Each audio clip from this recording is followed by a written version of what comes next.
de la mañana con 23 minutos nos acompaña Javier Romero, asesor técnico del programa Previ Mujer de la Agencia de Cooperación Alemana, para hablarnos de un tema muy importante. Estamos ya próximos a conmemorar este Día de la Lucha contra la Violencia hacia la Mujer, el 25 de noviembre. Bienvenido, gracias por estar hoy con nosotros. Muchas gracias, Sofía, muy amable. Ustedes han realizado un estudio que da cuenta del impacto económico que tiene, no solamente a nivel individual la violencia contra la mujer, sino a nivel colectivo, cómo afecta a la sociedad y sobre todo en el ámbito empresarial.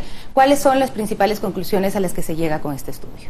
Ok, bueno, lo principal es que a través de este estudio hemos querido evidenciar una situación que ha estado ahí, latente, digamos, si quieren ustedes, oculta, porque la violencia hacia las mujeres en general es un tema tan normalizado que para las empresas, para muchas empresas por lo menos, este era un tema que les afectaba a las mujeres casa adentro, ¿no? Porque nuestro estudio se enfoca en la violencia hacia las mujeres en relaciones de pareja o expareja. Entonces, pues lo que hemos hecho a través de este estudio es dar data dura, si cabe la expresión, decirles a las empresas, aquí hay un costo que pues no se ha develado, no se ha develado, no ha habido esta oportunidad de develarlo, y para eso pues hemos hecho una investigación. Participaron 35 empresas medianas y grandes. Tenemos una muestra de más de 12,000 colaboradores y colaboradoras en todos los sectores productivos del país. Y pues las cifras son las que son. Estamos hablando de 1.800 millones de dólares por año, solamente considerando empresas medianas y grandes, ¿verdad? Entonces, lo que hemos hecho para poder pues justamente generar esta evidencia es llegar a estas empresas, aplicar una investigación, una encuesta individualizada a cada hombre, a cada mujer que pues nos ha permitido las empresas entrar. Y nos hemos enfocado básicamente, por un lado, en identificar las razones de algo que las empresas sí miden tradicionalmente, que es el ausentismo. Pero nosotros hemos llegado a identificar qué de este ausentismo tiene que ver directamente con factores ligados a la violencia hacia las mujeres. Antes de continuar con esta explicación acerca de este estudio, usted nos dice que se han enfocado en empresas pequeñas y grandes. Medianas y grandes. Medianas y grandes. Ahora, esto quiere decir que hay una cifra aún mayor que no puede ser identificada todavía. Efectivamente, y de hecho, pues quiero tal vez comentarles, como Cooperación Alemana, estamos trabajando en lo que se denomina un estudio de costo país. Este estudio, el estudio de costos empresariales, que es el que presentamos justamente ayer, es un componente, es solamente un componente. Estamos en el proceso de analizar la data de lo que le representa la violencia hacia las mujeres, el costo que asume el Estado, ¿no? En cuanto a salud, en cuanto a prevención, etcétera, etcétera. El costo que asumen las víctimas o sobrevivientes de violencia, que normalmente son las que en general más tienen que seguir, digamos, enfrentando esta situación, ¿no? Y también cuánto de esto representa para los hogares, ¿no? ¿Qué pasa justamente en términos de la educación de los niños, en términos incluso de cambios de trabajo, etcétera? Todas las consecuencias que provienen de esto, ¿no? Pero entonces, por el momento usted me mencionaba que se ha visto el ausentismo como uno de las consecuencias de la violencia. ¿Qué se identifica en las empresas? Ya. A ver, realmente el ausentismo, como digo, es un factor que las empresas en general sí han estado acostumbradas a medir. Lo que hemos hecho nosotros es identificar los factores directamente ligados a la violencia contra las mujeres, pero adicionalmente a eso hemos medido otro efecto, otra consecuencia, digamos, de la violencia, que es el presentismo, que es estar físicamente en el lugar de trabajo, pero dada la situación de violencia, ¿no? Estoy pensando en, hoy tengo que ir al doctor, tengo que ir al psicólogo, o voy a llegar a la casa y ya sé con lo que me voy a encontrar. Entonces, todo eso obviamente merma la concentración de la persona, tanto para la mujer que es víctima de violencia como para el agresor, ¿no? Como para él también. Entonces, eso evidentemente reduce la concentración de la persona e incrementa incluso los riesgos de accidentabilidad laboral dentro de la empresa. Además, nosotros hemos incluido dentro del análisis lo que sucede con quienes atestiguan la violencia, ¿de acuerdo? Entonces, en la empresa hemos identificado quiénes son víctimas, quiénes son los agresores y quiénes son testigos o testigas. Y lo más, digamos, interesante de esto es haber descubierto que de esos 1.800 millones, el 45% provienen de los agresores, el 31% de quienes atestiguan la violencia y apenas el 23% de las mujeres. Es decir, es un problema social, es un problema que nos involucra a todos. Pero ustedes están analizando esta violencia que viene desde el ámbito intrafamiliar. También hay violencia en las mismas empresas que podría ser considerado y que también podría mermar la productividad de las empresas cuando no se confía en las mujeres o cuando se las menosprecia o cuando no se asignan responsabilidades que pueden ser asumidas por las mujeres.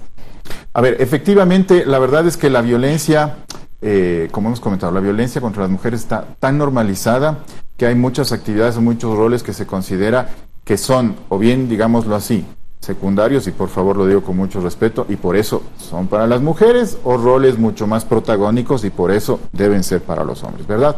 ¿Y por qué justamente se da este tema de que el 45% sea de los agresores? Principalmente porque en general, digamos que por cada $1 que un hombre gana en el Ecuador para un mismo puesto, ¿no?, la mujer gana el 75%. Y ese es uno de los factores. Entonces tenemos el tema de la inequidad en cuanto al salario, tenemos el tema de la inequidad en cuanto al acceso justamente a los puestos de dirección, de los puestos de toma de decisión. Y evidentemente esto tiene que llamarles a las empresas a tomar acciones mucho más integrales. Nuestra propuesta es justamente que se trabaje en temas de prevención, pero evidentemente también considerando estas inequidades que se dan, ¿no es verdad? Y que son parte fundamental de por qué la violencia se sigue manteniendo. Hay estudios que hablan de que las mujeres, mientras en una empresa hay más diversidad y hay más mujeres en puestos directivos, el valor de la marca, el valor reputacional e inclusive el valor de los activos de capital de estas empresas tiende a subir. Entonces es, digámoslo así, es un negocio rentable y sostenible para las empresas. Corregir estos problemas, ¿cuánto podría impactar en el tema de la productividad de las empresas? A ver, nosotros tenemos como cooperación alemana, hemos desarrollado un modelo de gestión que se ha venido implementando en otros países de la región. En una experiencia concreta, ¿no?, concreta en un laboratorio farmacéutico en Bolivia, en el lapso de 3 años tuvimos 2 efectos puntuales. En primer lugar, se logró reducir la violencia hacia las mujeres en un 25%, cuando, como Estado, normalmente los Estados, haciendo todo el esfuerzo posible, logran reducir entre 1 y 1,5% esa violencia, cuando, ojo, y eso quiero por favor ser muy, digamos, reiterativo, cuando hay un esfuerzo real, concreto, cuando hay esa intencionalidad de hacerlo. Este es un efecto que hemos visto en esta empresa. Y por otro lado, se ha visto un incremento de la productividad de más del 20% en colaboradores y colaboradoras, porque el clima organizacional cambia, porque, digamos, lo que se fomenta es una cultura de paz. Hablamos de violencia contra las mujeres, pero el trabajar en violencia contra las mujeres, en prevenir la violencia contra las mujeres, tiene el efecto colateral de cambiar la vida de los hombres. Los hombres somos víctimas también de la violencia contra las mujeres, porque los hombres estamos limitados a no poder expresarnos emotivamente en público, a incluso tener que asumir siempre esta imagen de yo no soy vulnerable, yo soy el que provee, yo soy el valiente, etcétera, etcétera. El sistema patriarcal y machista que impera en nuestra sociedad. ¿Ustedes en qué provincias pudieron actuar? ¿Cuántas empresas en general pudieron ser analizadas? Con mucho gusto. Fueron 35 empresas las que trabajaron en este estudio, las que colaboraron, nos abrieron sus puertas para poder hacer este estudio.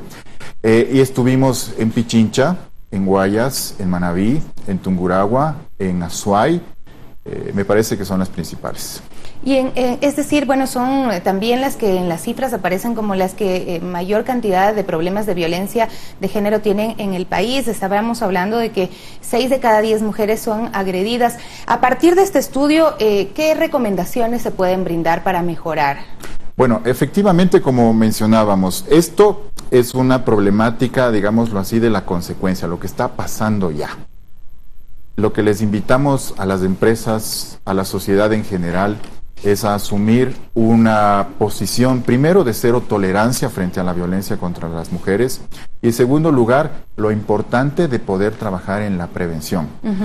Un dólar, digamos, invertido en prevención pueden significar 10, 100 que vienen después para poder atender los casos, para poder inclusive resarcir derechos en el caso del Estado, etcétera, ¿no? Entonces, esa es nuestra principal, digamos, motivación hacia las empresas. Pensemos en cómo podemos cambiar nuestro modelo empresarial de tal manera que la prevención de la violencia hacia las mujeres se vuelva parte de la cultura organizacional, se trabaje con colaboradores y colaboradoras y esto vaya permeando hacia sus familias y hacia su comunidad. Es un poco decirle a la sociedad, no es un tema familiar la violencia, no es algo que debe dejarse, que se resuelva ahí en la familia, sino si se identifica dentro de una empresa, se deben buscar los mecanismos para aportar, porque según los resultados que ustedes manejan de este estudio, 31 de cada 100 trabajadores y trabajadoras de las grandes y medianas empresas ecuatorianas estuvo involucrado directamente en una situación de violencia contra la mujer, sea como agredidas, como agresores,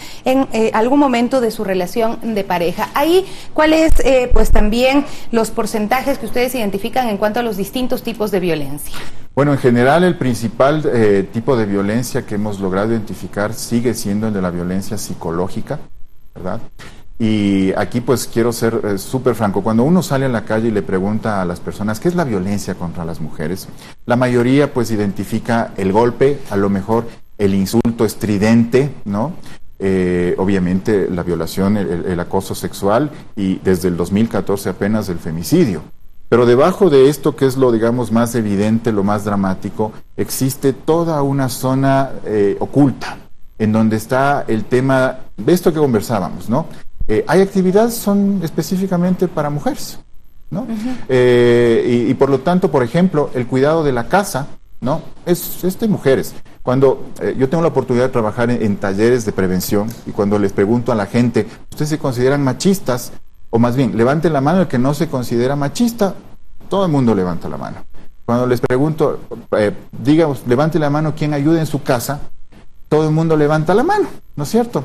Y entonces les digo, bueno, ustedes se están contradiciendo, pues, porque ustedes, si ustedes no fueran machistas, diría yo no ayudo en mi casa, tengo una corresponsabilidad en mi casa, ¿no es verdad? Entonces no es que porque lavar los platos, cambiarle al niño o a la niña en la noche el pañal, darle el biberón, se ha considerado tradicionalmente como algo que hacen las mujeres, y lo digo por favor, insisto, con todo respeto, pero en ese tono, porque así es como la mayoría lo ve. Está normalizado. Está normalizado, exactamente. Entonces, tengo que empezar a asumir mi responsabilidad desde ahí.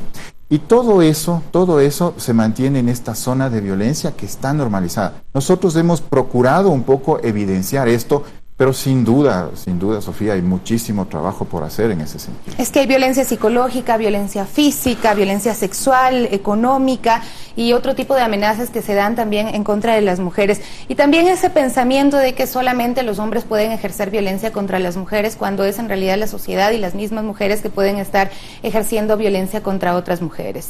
Efectivamente, lamento decirlo, ¿no? Pero hay muchas mujeres que justifican la violencia. Hay muchas mujeres que cuando lamentablemente, digamos, en algún caso de violación, ¿por qué estuvo vestida así? ¿Por qué salió sola? ¿Por qué tomó esto? ¿Por qué le achacamos la responsabilidad a las mujeres de la violencia y no al agresor? ¿Por qué no se piensa en eso? ¿En qué momento como sociedad no podemos empezar a educar a los hombres de que cuando una mujer dice no, es no y punto? ¿De acuerdo? O sea, tenemos que empezar a cambiar ese chip y evidentemente las mujeres también son parte de esto, pero sin duda es un tema que nos involucra como sociedad. Hombres y mujeres tenemos que cambiar nuestra forma de ver este problema. Muchísimas gracias por acompañarnos el día de hoy. Este estudio pues resulta realmente interesante al poder ver estos parámetros de personal afectado, la fuerza laboral perdida, los costos basados en los salarios, etcétera, el ausentismo y demás que se han valorado en este estudio de GIS sobre el costo económico de la violencia contra las mujeres en las empresas. Gracias por acompañarnos. Muchísimas gracias, Sofía, muy amable. Javier Romero, asesor técnico del programa Previda Mujer de la Agencia de Cooperación Alemana. Con él nos despedimos y les deseamos